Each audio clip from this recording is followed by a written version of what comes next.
Sedangkan si Uti pulang belakangan karena sore itu dia mau mampir dulu Wak ke perpustakaan sekolah ya untuk meminjam buku gitu lah. Udah kalian duluan aja lah, nanti aku pulang sendiri, kata si Uti. Nah setelah beberapa saat memilih-milih buku di perpus, Uti pun balik lagi nih Wak ke kontrakannya dengan berjalan kaki ya. Di sepanjang perjalanan pulang itu Uti merasa kalau sakit kepala yang dideritanya tadi tuh Wak makin jadi-jadi. Pandangannya berkunang-kunang, kepalanya pusing, badannya terasa berat kali gitu. Bahkan nih Wak ya, Uti tuh sampai hampir muntah gitu di jalan saking pusingnya. Sekuat tenaga Uti ini mencoba menahan rasa sakitnya kan dan terus melangkahkan kaki menuju ke kontrakannya.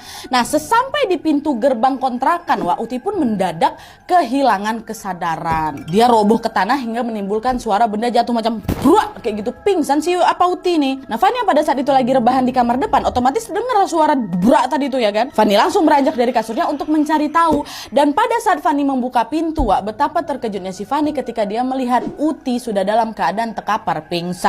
Fani yang panik pun langsung lah berteriak manggil si Adel. Del sini kau Adel, cepat si Uti pingsan kata. Nah Adel waktu itu lagi masak di dapur Wak, dia langsung matikan kompor, langsung dia berlari kan ke depan nengok si Uti itu. Adel dan Fani yang panik pun berusaha menggotong tubuhnya Uti masuk ke dalam ruang tamu dan merebahkannya di sofa Wak. Mereka juga mengoleskan minyak kayu putih di kepala serta hidungnya si Uti sembari sesekali membangunkan si Uti.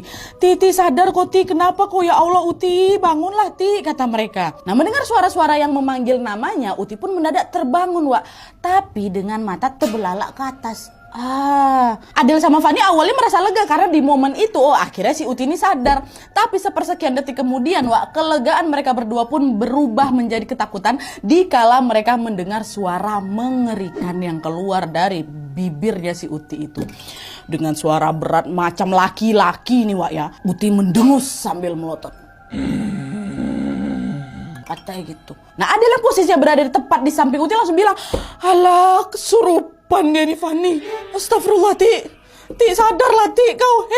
Halo Ti. Nah beberapa kali dipanggil Wak, Uti tidak merespon sama sekali. Uti cuman mendengus dengan nafas yang sangat berat. Dan kalian tahu tepat di momen itu mata Uti ini lagi-lagi melotot lebar ke arah langit-langit, diikuti seluruh tubuhnya yang mengejang hebat.